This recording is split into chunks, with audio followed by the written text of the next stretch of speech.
माननीय मंत्री रहे हैं, बड़े दल के नेता हैं, मंत्री रहे हैं, बड़ी बात कर रहे थे। मैं महाभारत, शकुनी, ये सब बातें कह रहे थे, दुर्योधन तक यहाँ ले आई है। वे केवल सभापति महोदय, इनसे ये पूछना चाहता हूँ, आपने जाति कैसे पूछ ली है बताइए बस। आप जाति कैसे पूछ सकते हैं? आप बताएं, जाति कैसे पूछ सकते हैं? आप पूछ के दिखाओ जाति तुम। आप जाति कैसे पूछोगे तुम? कैसे पूछोगे जाति? गए उस मिलिट्री स्कूल में, मैं खुद मिलिट्री स्कूल का पढ़ा हूँ, और आप परमवीर चक्र की बात कर रहे हो तो हम भी तमाम नाम गिना सकते हैं। माननीय सदस्यों से मैं आग्रह कर रही हूँ, आप 1 मिनट से भी कम। मैं आपके सामने कहना चाहता हूँ, ये तो केवल मिलिट्री स्कूल गए हैं। मैं आज भी टेरिटोरियल आर्मी के 124 रेजिमेंट में कैप्टन के रैंक पे अपनी सेवाएं दे रहा हूँ। अखिलेश जी केवल ज्ञान मत बांटिए, राहुल गांधी जी के साथ बैठकर अब वाहे बुलाने का झूठ बोलने की आपको आदत नहीं। बात कहना चाहता हूँ, शायद मंत्री जी नहीं रहे इसलिए तकलीफ परेशानी ज़्यादा है। और आप अरे हमारा दर्द नहीं समझोगे, हम आपका दर्द चेहरे से पढ़ते हैं। परिणाम जो रिजल्ट आए हैं यूपी के, उसमें दिखाई दे रहा है कि आपने कितना काम किया है। सभापति महोदय, अगर ये सब कुछ अच्छा किया होता तो क्या परिणाम ऐसे आए होते? जहां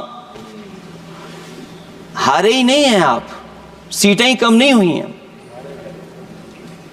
देश के प्रधानमंत्री जी भी वोट से हारे हैं, वोट से हारे हैं। जो कभी 5 लाख तक जीतना था जिन्हें, या 10 का टारगेट बनाया था, कितने से जीते?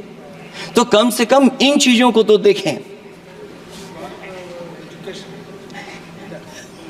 मैं जब सुनता हूं सत्तापक्ष लोगों को तो मुझे वो लाइनें याद आ जाती कि वो झूठ बोल रहा था, बड़े सलीके से मैं एतवार न करता तो और क्या करता। कहा कि टेलीफोन बनने लगे, टेलीफोन बन नहीं रहे हैं, मोबाइल बन नहीं रहे हैं।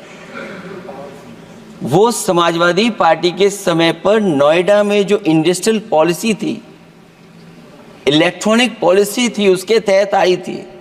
वो इंडस्ट्री जितनी आई है उस समय उस पॉलिसी के तहत आई, और बन नहीं रहा है, मेक इन इंडिया नहीं हो रहा है।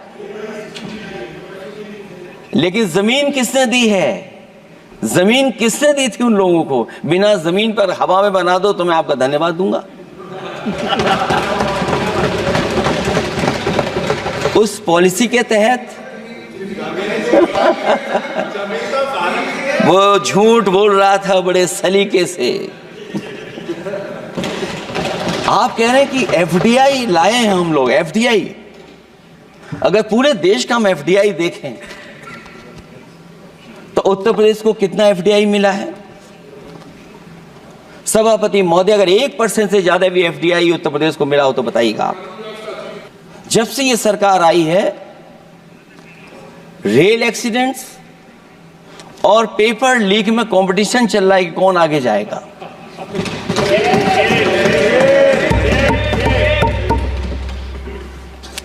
मैं तो अखबारों में पढ़ता था सभापति महोदय कि तोड़ फोड़ करके ये सरकार बनाते हैं। अभी एक सदस्य पिछली बार वो तोड़ फोड़ कर करके शायरी भी बनाने लगे हैं।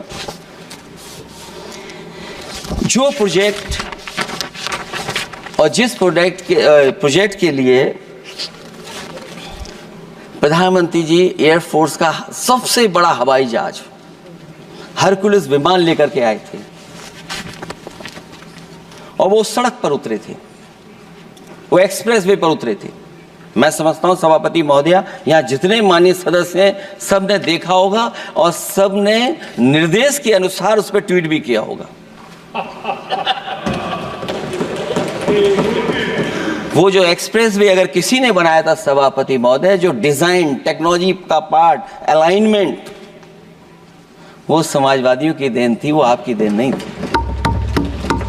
ये बात मैं इसलिए कह रहा हूं सभापति महोदय क्योंकि इस बजट में सरकार चलाने के लिए आपने पैकेज दिया है। हमें कोई नाराजगी नहीं है पैकेज देने की, आप पैकेज और दीजिए। लेकिन अगर आप बक्सर से भागलपुर एक्सप्रेसवे बना रहे हैं तो आप उत्तर प्रदेश के पूर्वांचल एक्सप्रेसवे को क्यों नहीं जोड़ रहे हैं?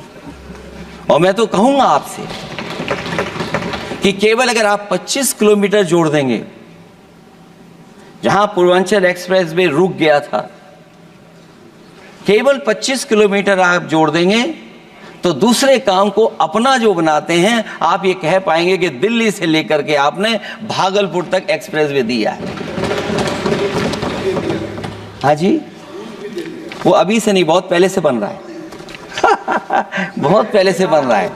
मैं ये नहीं कहना चाहता कि क्या दिया आपने, मैं ये कहता हूं कि अगर आप बक्सर से भागलपुर एक्सप्रेसवे दे रहे हैं केवल बिहार के लोगों को खुश करने के लिए, मैं उससे सहमत हूं कि आप बिहार की तरक्की के लिए एक्सप्रेसवे दें, लेकिन जो पखनपुरा जो आखिरी गांव है जहां पर छूट गया है, वहां से आप क्यों नहीं जोड़ रहे हैं? और हमारे स्टेट के लिए आप कोई नया एक्सप्रेसवे क्यों नहीं दे रहे हैं? कि जो वर्क फोर्स आप बना रहे हैं ट्रेनिंग देकर के सरकार के पैसे से, अंतोगत्वा इनको भी एक्सप्लॉइट वही लोग करेंगे, उद्योगपति। आखिरकार जब इतनी टेक्निकल, इतनी ट्रेंड फोर्स होगी तो आप ये मुझे बताइए कि उसके भविष्य क्या होगा? अगर इतने बड़े पैमाने पे आप ट्रेनिंग करा रहे हो, सरकार का बजट उसमें खर्च हो रहा है, तो सभापति महोदय उनका भविष्य क्या होगा? 5 साल के बाद। और जो अग्निवीर वाली नौकरी है, सभापति महोदय, कोई भी नौजवान जो फौज के लिए तैयारी करता है वो कभी स्वीकार नहीं कर सकता। जब पहली बार ये स्कीम आई थी अग्निवीर, उस समय बड़े बड़े उद्योगपतियों से ट्वीट कराया गया था कि अग्निवीर से अच्छी कोई योजना नहीं है, इनको हम नौकरी दे देंगे, हम अपने यहां रख लेंगे। और शायद सरकार में बैठे लोगों को यह बात याद होगी, क्योंकि सरकार खुद स्वीकार करती है स्कीम ठीक नहीं है, तभी वो अपनी अपनी सरकारों से कह रहे हैं कि अग्निवीर वाले जो लौट करके आएंगे उन्हें कोटा दीजिए, आप नौकरी दीजिए।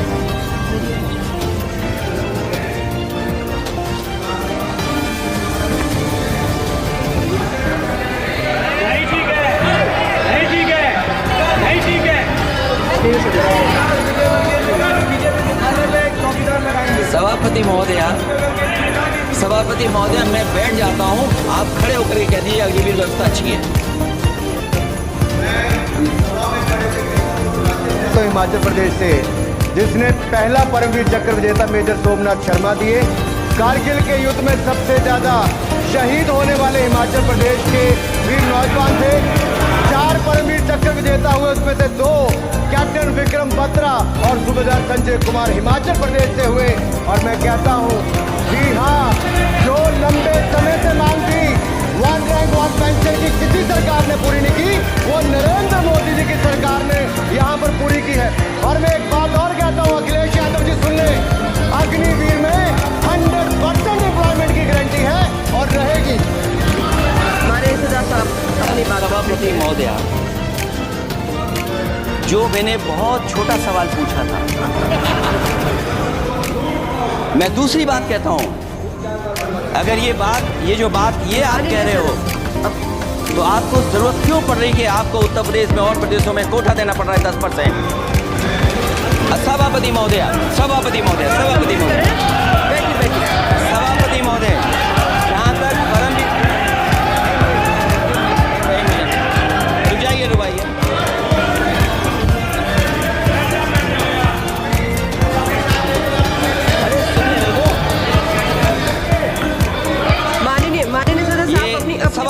जाइए, सभापति महोदय, चेल जानते हैं आप कहाँ हैं? चेल जानते हैं आप कहाँ हैं? कभी गए हो मिलिट्री स्कूल में? मैं खुद मिलिट्री स्कूल का पढ़ा हूँ। और आप परमवीर चक्र की बात कर रहे हो, तो हम भी तमाम नाम गिना सकते हैं। कितने परमवीर चक्र आग्रह कर रही हूँ, आपस में चर्चा ये सभापति महोदय, ये सभापति महोदय, जी जी, 1 मिनट से भी कम, मैं आपके सामने कहना चाहता हूँ, ये तो केवल मिलिट्री स्कूल गए हैं। मैं आज भी टेरिटोरियल आर्मी के 124 ग्रेजुएट में कैप्टन के रैंक पे अपनी सेवाएं दे रहा हूँ।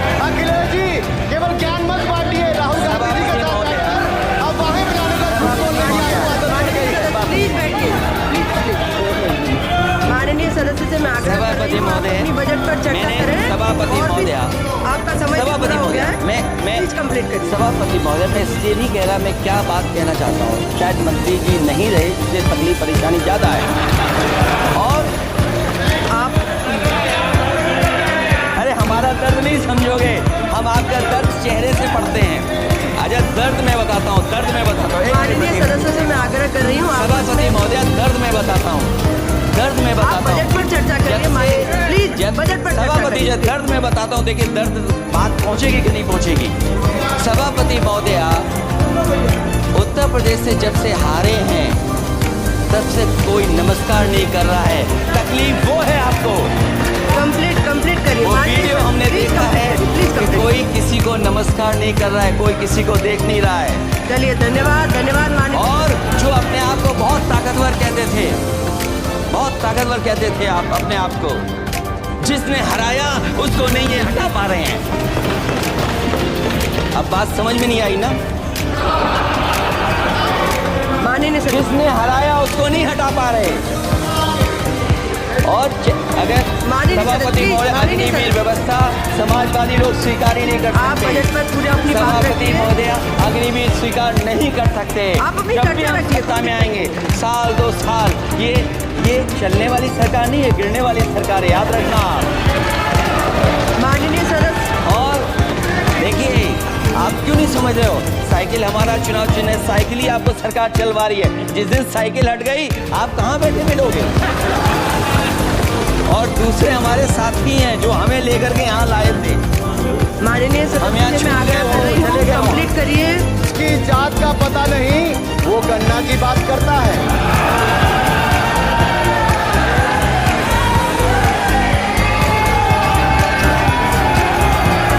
जिसकी जात का पता नहीं, वो गन्ना की बात करता है।